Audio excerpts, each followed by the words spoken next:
Hello everyone, welcome to Probability and Statistics for Data Science. Today we're going to talk about linear regression.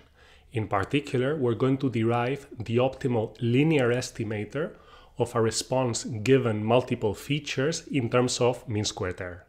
Let's get to it.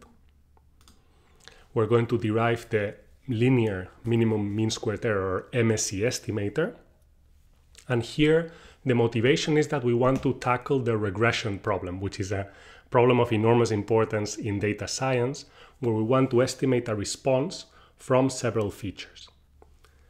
In previous videos, we've talked about how to estimate a response from one feature, and today we're going to worry about how to do this when we have multiple features available, which is usually the more common case in practice.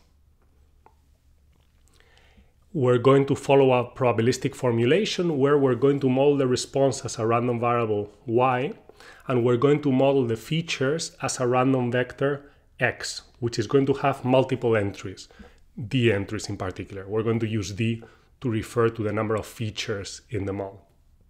And our goal is to find a function h such that when we observe that the feature vector is equal to a fixed constant vector x, then our estimate is going to be of the form h of x. It's going to be a function of x. Okay, that's the regression problem. Now, how do we evaluate the estimator? How do we know that we have found a good regression function? By far, the most popular criterion for the fit of a regression model, to evaluate the fit of a regression model, is the mean squared error, which is the squared difference between the response and the estimator. And the reason we square is so that negative and positive errors don't cancel out. And then we take the average. Okay, so we take the mean of the square of the difference between our response that we want to estimate and the estimator that only depends on the features. So it turns out that we already know the optimal estimator in terms of mean squared error. It's just the conditional mean of the response given the features.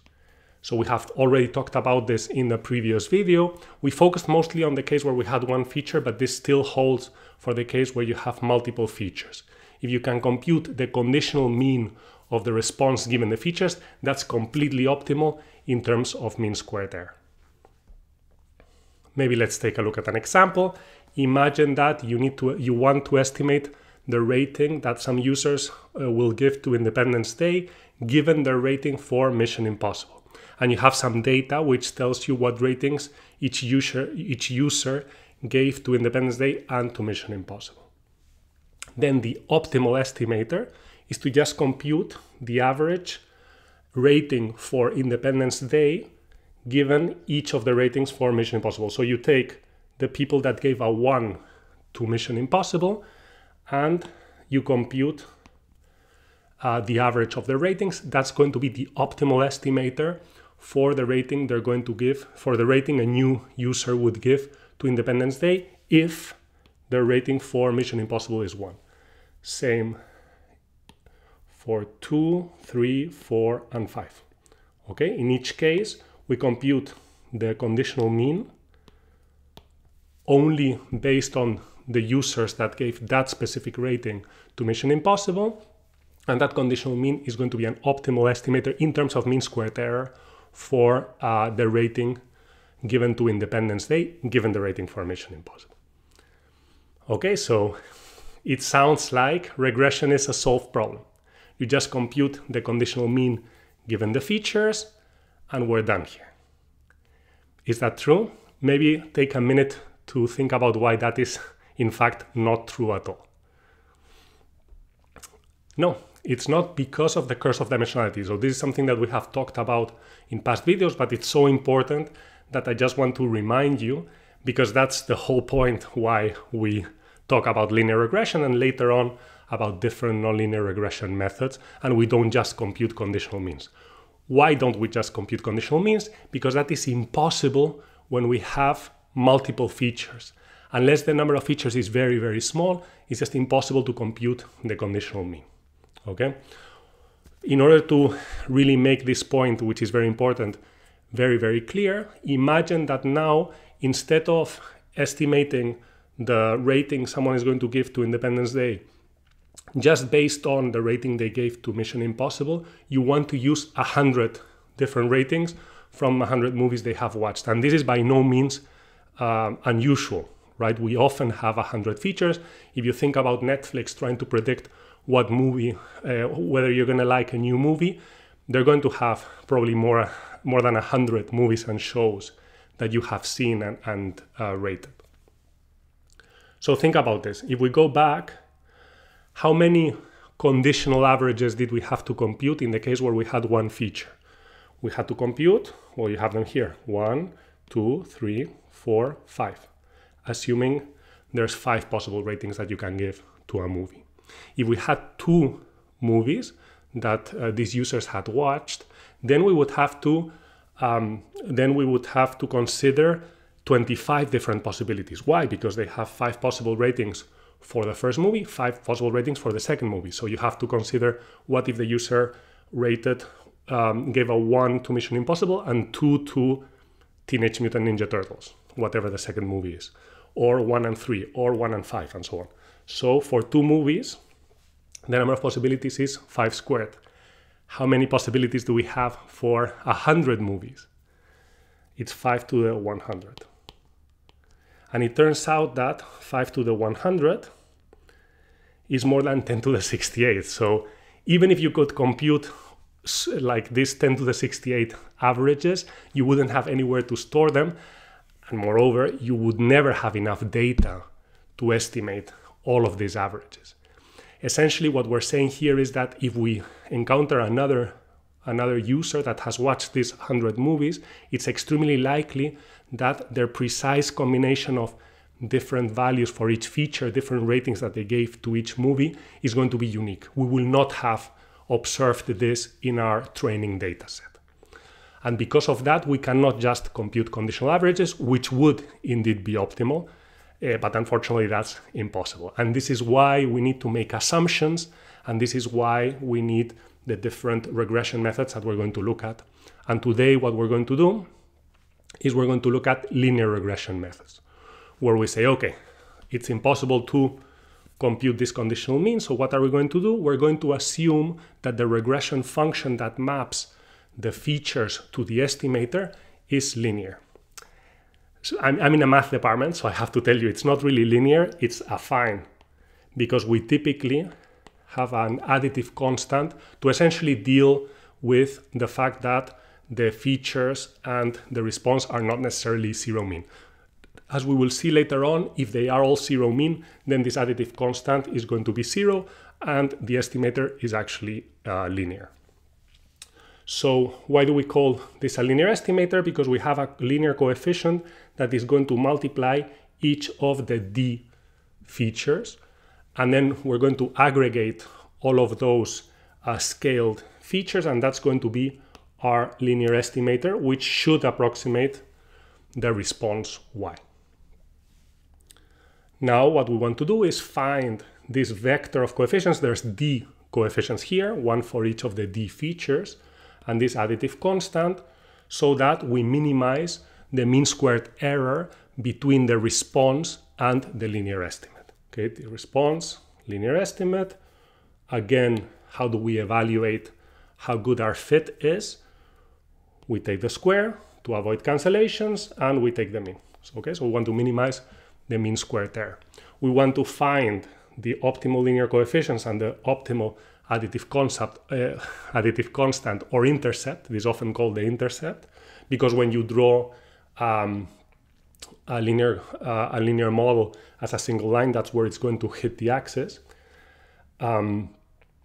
So that when we build this linear estimator, we want to find the linear coefficients and the additive constant that minimize the mean squared error, okay, between the response and the linear model.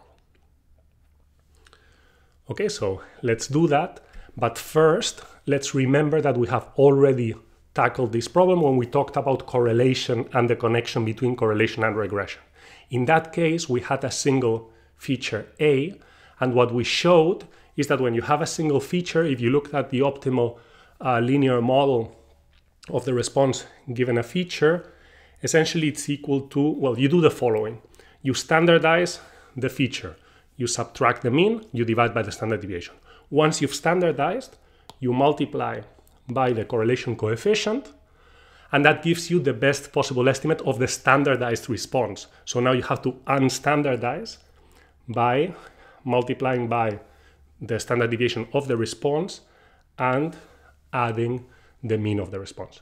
Notice that this optimal linear estimator given just one feature only depends on the means of the response and the feature, the standard deviations of the response and the feature, and the correlation coefficient between them. We're going to see that something very similar holds when instead of having one feature, you have multiple features. Okay, so our strategy to derive the linear minimum MSE estimator when we have multiple features is going to be the following. First, we're going to deal with this annoying additive constant alpha.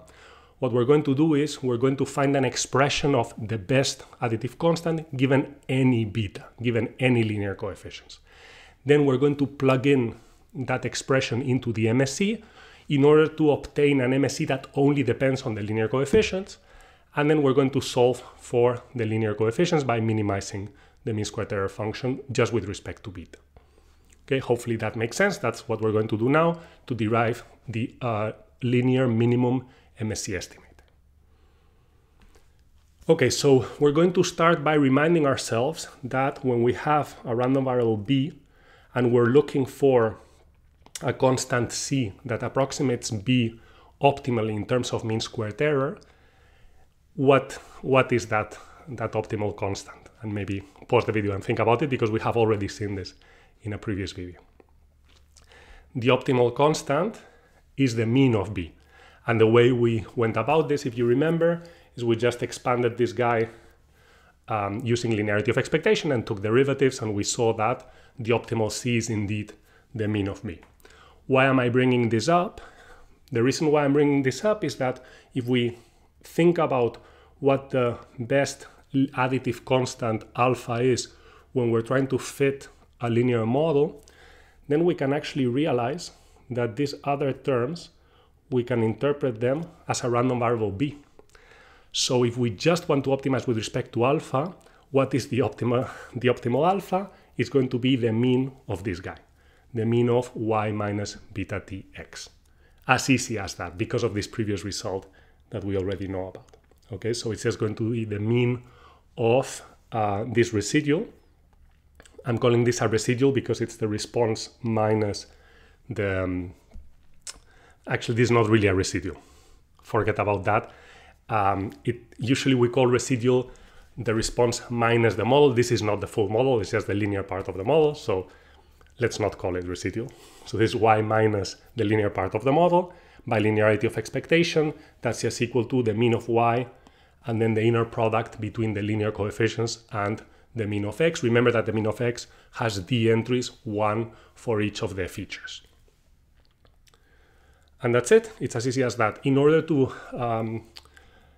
make notation a little less heavy, we're going to use this symbol for the mean of y and this symbol for the d-dimensional vector that contains the means of each of the features.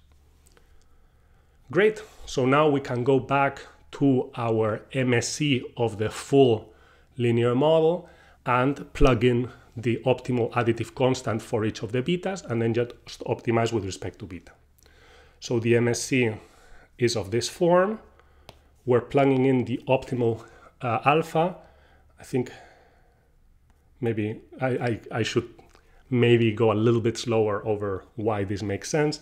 If you think about it, if you plug in beta and alpha and you compute the MSE, it's always going to be greater or equal to the MSE of that same beta and the optimal alpha for that beta. Okay, so that is the argument here. So if you want to find the optimal linear coefficients, you can just plug in the optimal additive constant. Maybe that was already clear. I just wanted to make it really, really clear because this is kind of the key of this argument. So now we go back to the MSE and we plug in the optimal additive constant that we have figured out is equal to the mean of y plus beta t, sorry, the coefficients beta inner product with the mean of x, and we subtract that. Not plus, minus, of course, and then we subtract. So when we do that, now we're going to expand. We obtain that we can express the MSE in terms of the centered response and the centered features, where here centering just means removing the mean from the response and from the features. This makes a lot of sense because, as I said before, the additive constant intuitively is just dealing with the fact that the features and the response have non-zero mean. So once you incorporate the optimal additive constant, the error just depends on the centered response and the centered features. Okay, great. So now we're going to expand this out in the following way. Here I'm just taking the square of this expression. So we have the square of the centered response.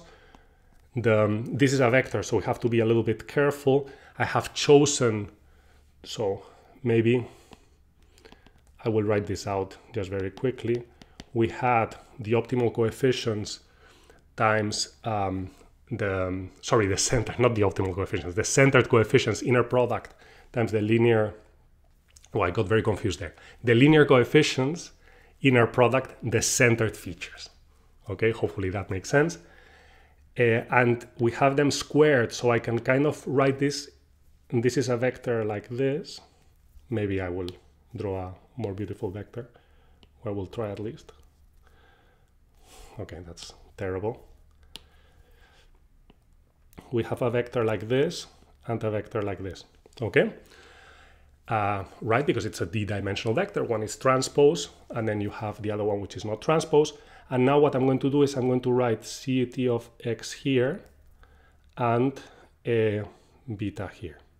Okay, and hopefully you see that this is equal to the square. The reason why I've written them like this is that now here in the middle, I'm getting a matrix, and when I apply linearity of expectation, the betas come out, okay? This guy and this guy come out of the expectation, and what do I have left? If you remember, this is just the covariance matrix of the features. Apart from the covariance matrix of the features, so by the way, I should have said that, right? What is the mean of the squared centered response? Well, by definition, this is just the variance of the response, by definition of variance. And this last term that we have left is the inner product between the centered features and the centered response. That's called the cross covariance. And when we take the mean of that, that's called the cross covariance between the features and the response. Maybe I'm going to jump to that just very quickly. This is a vector, a d-dimensional vector. It looks like that. And this is the response. So when we compute the product between the centered each centered feature and the centered response for the d features, and then we take the mean, what do we get? We get the covariance between each of the features and the response. If we put that into a vector, then our notation for this vector looks like this, and we call that the cross covariance between the features and the response. Okay, so let's go back to our expression. This guy, as I said, is the mean of the response. This guy is the covariance of the features, and this guy, which we have just defined, is the cross covariance between the features and the response. So this is quite similar to the case with one single feature, in the sense that now our estimator is only going to depend on the statistics, the second order statistics, if you want, of the features and the response. That is the variance of the response, the covariance matrix of the features, and the cross covariance between the features and the response. I'm going to call this function q of beta, and this is what we want to minimize with respect to beta in order to find the linear minimum mean squared error estimator. So the key question here is, how does this function look like as a function of beta? Is it like this? This would be great, because that means that there's some minimum here that we can find. Or is it concave? This would be very bad news, because then we wouldn't be able to find the minimum. Or is it neither, which could also happen, because now we have a function. This is a quadratic function, but it's a quadratic function of multiple variables. So it could happen that in one direction it decreases, in another direction it goes up. Okay, so what is the situation here? Well, we have to do some multivariate calculus, and this is perhaps the more advanced multivariate calculus that we have in the whole course, together, I guess, with the proof of the spectral theorem when we were talking about principal component analysis. Okay, so we have this multivariate function of beta. How do we find out the shape that it has? Well, we compute its gradient, which is done in a very similar way to how we compute derivatives. It's slightly more complicated. I won't go into details. And then the gradient contains the partial derivatives with respect to each entry in beta. So that makes a lot of sense that would tell us the behavior of the function. And then we take second derivatives and cross derivatives, which are in a matrix called the Hessian. In this case, the Hessian is equal to the scaled covariance matrix of the features. Again, I'm not going to go into a lot of detail, but let me tell you that the Hessian essentially tells us the curvature of a function in every direction. And if the Hessian is positive definite, that means that that curvature is always positive, so the function looks like a ball. What does it mean for a matrix to be positive definite? It means that when you hit it on the left and on the right with the same vector, then you obtain a positive number if the vector is non-negative. In this case, if you remember, when we hit a covariance matrix on the left and on the right by the same vector, what we obtain is the variance of the inner product between that vector and A. Okay, and this variance is going to be non-negative, and if the covariance matrix is full rank, then it's going to be positive. The variance is going to be positive. So in that case, okay, because this cannot equal to 0, if that matrix in the middle is full rank, unless the vector is equal to 0. So what we see is that because the Hessian of this quadratic function that represents the MSE as a function of the linear coefficients is always positive definite, we know that the function looks like a ball. So this is great news, because now we can look at the point where the supporting hyperplane for this may be a terrible picture, but essentially what I'm trying to draw here is a plane that is kind of touching the function only at one point here. When that plane is horizontal, then we have a minimum, and that happens when the gradient is equal to 0 for convex functions that look like a ball like this. So basically we just need to set the gradient to 0, and this will give us the optimal linear coefficients. As we saw before, the gradient is of this form. When we compute you can derive it by computing the partial derivatives with respect to each linear coefficient. And if we set it to 0, what is this going to be equal to? Well, it's going to be equal to this times the inverse of this matrix. And those are the optimal linear coefficients, the inverse of the covariance matrix of the features times the cross covariance between the features and the response. Now, of course, we shouldn't forget about the additive constant. We saw that the additive constant was equal to the mean of the response minus beta inner product with the mean of the features, and now the beta that we plug in is the optimal one, this guy that we have derived, and that gives us the optimal estimator in terms of the optimal linear estimator in terms of mean squared error, which has this form. Notice that if the features have 0 mean and the response have 0 mean, then there's no additive constant. We just have a linear estimator, and those are the linear coefficients, okay, as I had mentioned previously. Let's go back to when we just had one feature to see whether the expression we have found for multiple features is in fact consistent with the one we had for just one feature. So when we had one feature, if we have one feature and we plug in our optimal estimator, we have here the inverse of the covariance matrix, that's just going to be 1 over the variance, because the covariance matrix of a single variable is equal to the variance, and here the inverse is just 1 over the variance because it's a single number.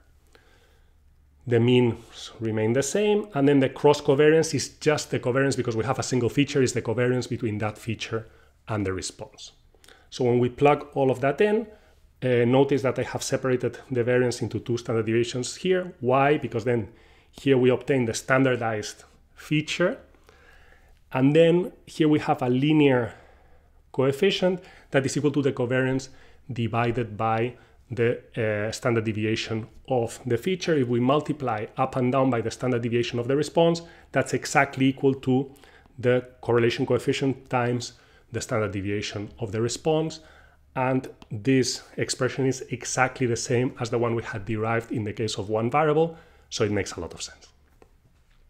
Now let's take a look at another case where all the features are uncorrelated, and to make our life easy, let's just assume that the mean of the features and the response is 0, and this is something that we will do often because it's completely equivalent. You can just center everything, do linear estimation, and then use those means to recenter again, to uncenter if you want. That's probably not a word, but you see what I mean. And there's going to be completely equivalent, and it's just much easier to not have to deal with the additive constant and all the means and so on. So we're going to assume that the mean of the features and the response is 0, and we're going to look at what happens when the features are uncorrelated. Okay, so this is our expression that we have found for the optimal linear estimator. Remember that here we don't need an additive constant because everything has 0 mean. Now, what is the main effect of the features being uncorrelated? Well, there's no effect on the cross covariance between the features and the response, right? There can be still, hopefully there's correlation between the features and the response, because otherwise what are we doing here? But between the features, the correlation is 0, so all of these covariances that are in the off and the entries in the off diagonal of the covariance matrix are all 0. So here we have a diagonal matrix. Computing the inverse of a diagonal matrix is super easy. What do? You do 1 over each of the entries in the diagonal, and that's it. So when we compute the estimate, what's going to happen? We're going to have the covariance times 1 over the variance of that feature times the first entry, times that feature, which is the first entry of x, and so on and so forth. Okay, and then they're going to get summed together. So we have a sum of estimators of this form.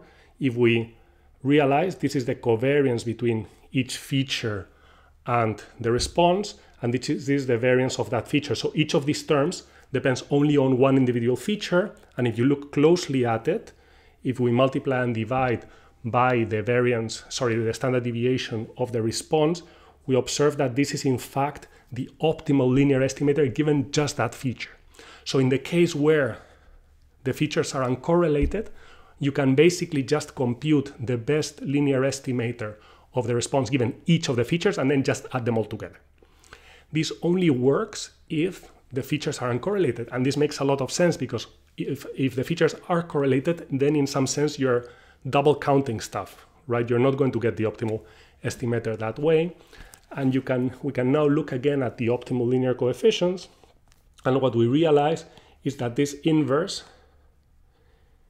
is really important because what it's doing is like reweighting the different correlations in a way that accounts for the covariance between the features in order to obtain the best possible estimator of the response given the features. Okay, now we're going to do an example just to see how you would go about computing each of the terms in the linear estimator. I know that this video is going to be a little bit long, but it just felt natural to me to put all of this together and to have an example to compute things carefully. So thank you for your patience. We're going to have a situation where we have two features, x1 and x2, and we have a response y that we want to estimate. Y is the voice of a pilot, and we have two measurements of the voice.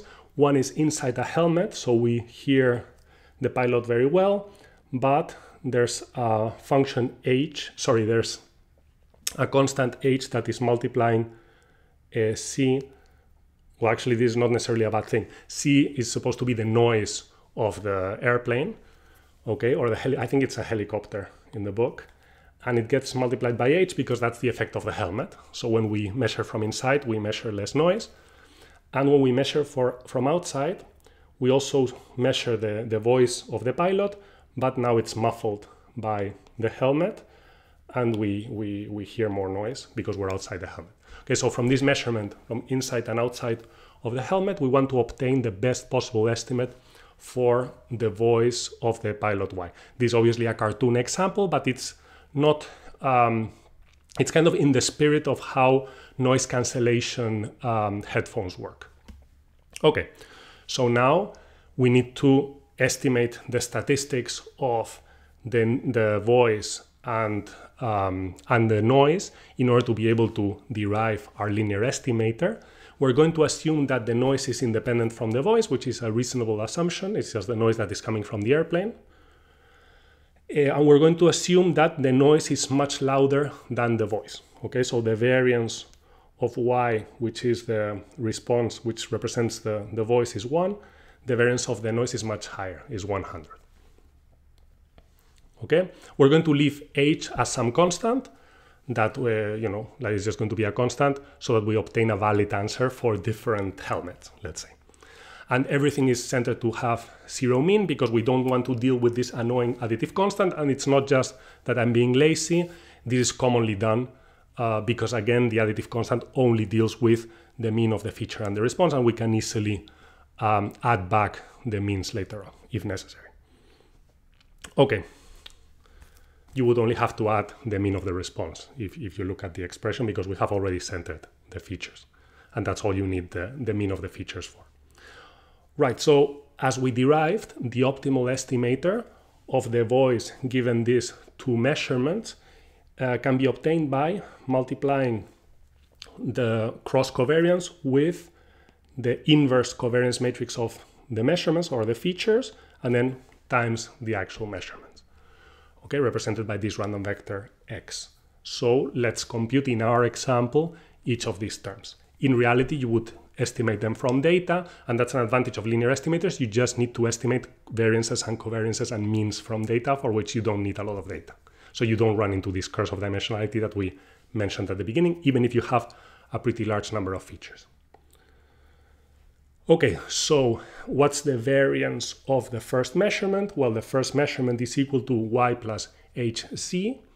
These two guys are independent, so we have learned in another video that the variance of the sum of independent random variables is equal to the sum of the variances, and the h comes out squared because remember that the variance at the end of the day is the mean of a squared quantity. Okay, we know these variances, we plug them in, that's the variance of the first measurement. Oh, I should have said this at the beginning. I really recommend that you go ahead and try, stop the video and try to estimate, try to derive the covariance matrix, the cross covariance, and then the linear estimator on your own, and then you can check. That would just be my suggestion so that you see that you can actually compute these things on your own. All right, let's go to the variance of the second measurement. We do something very similar. Remember that in this case it's hy plus c, but otherwise the argument is the same. These two quantities are independent. The variance is going to be equal to the sum of the individual variances. The h comes out squared, and then we just replace. Okay, so now we have the two variances. We still need the covariance between the two features. Because everything is centered, we can just multiply them and take the mean. That multiplication is equal to this, right? This is x1, this is x2. We multiply everything. And what do we apply? As usual, we apply linearity of expectations so that everything that is not random, everything that doesn't have a squiggly line on top, can come out. Notice that here we would have the mean of y times c, but these two quantities are independent. So we know that for independent quantities, the mean of the product is equal to the product of the means. So this is why you see this product here. And in fact, we know that everything is 0 mean because it has been centered. Boom, this is 0, okay? So we're left with h times the mean squared of y plus h times the mean squared of c, and the mean squares here are just equal to the variances because everything is centered. So we have 101 times h. our covariance matrix looks like this. Okay, I'm going slightly quickly, but again, I recommend that you just stop and compute this on your own, and hopefully the explanations are useful. Now we need the cross covariance between the features and the response. Again, everything is centered, so luckily we can just do the mean of the product. Again, we have a product like this where we just expand it, and then we take linearity of expectation and realize that these two guys are independent, so the mean of the product is equal to the product of the means, and their individual means are 0. So we're left here with just the variance of y, which is equal to 1. And very similarly, when we take the covariance between the second feature and the response, we have again the mean of their product. Again, we expand things out after doing this, and we realize that these guys are independent. These guys are independent. So this term is going to be 0, and we're left with just h. Okay, because remember that the variance of the voice is equal to 1. Great. So now we have everything we need. This is the cross covariance. We also have the covariance matrix.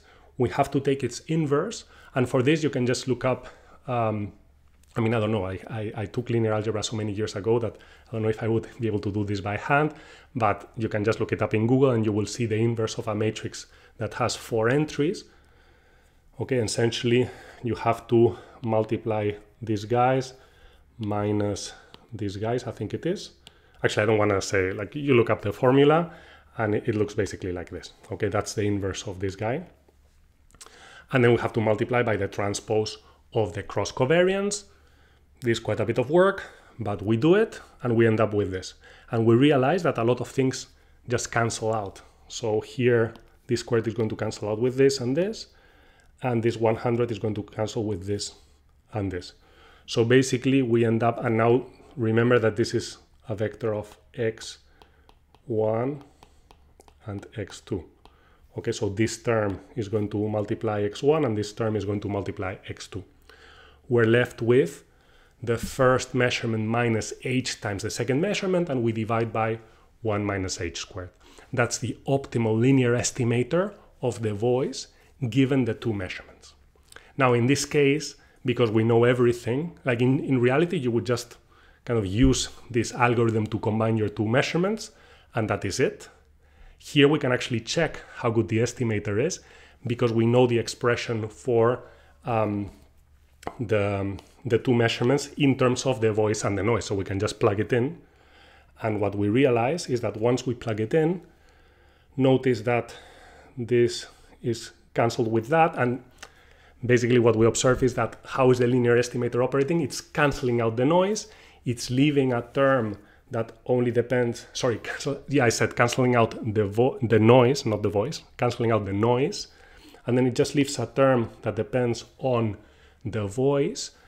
And we apply a coefficient to kind of, to normalize that term so that we obtain the voice at the end. So in this case, the estimator is optimal because we have assumed a linear model for the voice given the noise. So it's normal that we can apply a linear operation to undo it. Of course, in general, linear estimators are not necessarily optimal. This is just a toy problem, but as you've seen, we have carefully computed the optimal coefficient that we had derived theoretically, and they work. Okay, I also want to mention that when the features and the response have a jointly Gaussian distribution, what do I mean by that? Well, I mean that if you look at the joint distribution of x and y, you can put them together in this vector that has length d plus 1, then that vector follows a Gaussian random vector. It has a Gaussian joint PDF. You should look at the video on Gaussian random vectors, but essentially that means that when you look at the contour surfaces of this joint PDF, they're ellipsoids in this d plus 1 dimensional space. When that happens, we already saw that the conditional distribution of one of the entries of the Gaussian random vector given the rest of the entries is also Gaussian, and the expression for the parameters of that Gaussian are the following in terms of the parameters of the Gaussian random vector. It's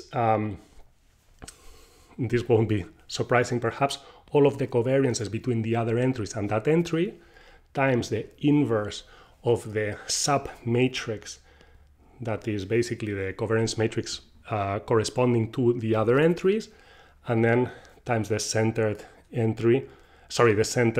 other entries plus the mean parameter corresponding to that entry.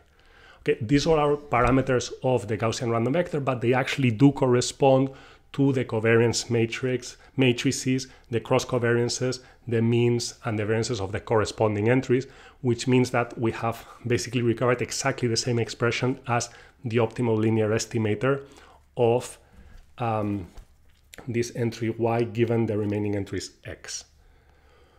And then there's an expression for the covariance matrix of this conditional distribution, but that's not super important. What's important here is that when we ask ourselves what's the conditional mean of this entry given the other entries, it's equal to the parameter of the Gaussian, okay? Because the conditional distribution is Gaussian, and the mean parameter of that Gaussian is going to be the conditional mean given the other entries, which means that in this particular case, the conditional mean is linear, and because it coincides with our linear MMSE estimator, we can say that in this case, the linear MMSE estimator is optimal. So for Gaussian random vectors, if the joint distribution of the response and the features is Gaussian, then linear estimation is completely optimal from the point of view of mean squared error. But of course, in life, things are never completely Gaussian. There's always going to be some nonlinear structure that you could exploit. But often linear estimators are pretty good. To finish, and if you've been watching this whole video, you must be a little bit exhausted, but let's go for it. I just want to give a little bit of a geometric intuition about linear estimation, which is very popular, for example, in electrical engineering, because this allows you to very elegantly derive more complicated algorithms such as Kalman filters and things like this. So I do want you to be a bit exposed to this perspective. It turns out that we can interpret zero mean random variables as vectors in a vector space where you should not think of the vectors as just vectors with entries that are numbers. You have to think of them abstractly as just entities that you can sum together and that you can scale. In that vector space of vectors, which we already talked about, by the way, in a separate video when we were talking about correlation, the geometric intuition behind correlation, in that vector space, the inner product is the covariance between the random variables, and the squared norm, the squared length of the random variables, is just the variance. This means that if we consider, and if we look at the mean squared error between two variables, that's just the squared distance between them. So yeah, this is just the squared distance between them. Here I confused myself a little bit, right? Because this would belong more with variance and covariance. I was looking at the slide and being a little bit confused. Okay, so the squared distance in this vector space is going to be the mean squared error. Why am I telling you all of this? Because now if you think about using a linear combination of features to estimate a response, if you look at all the possible linear combinations of multiple features, they're going to form a hyperplane in this vector space. Okay, you can see that here we represent each random variable as a vector. We consider the linear combination of these vectors. Here we have just two features that we can visualize things well. We have a plane. Okay, so when we're performing linear estimation, we're asking ourselves what's the point on this plane that best approximates the response. And if we remember our linear algebra, what's the closest point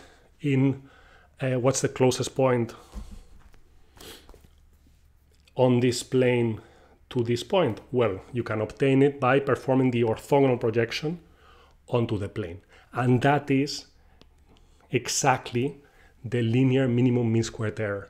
And this follows from the analogies that we said a moment ago. Why? Because what we need is for any linear combination of the features to have zero inner product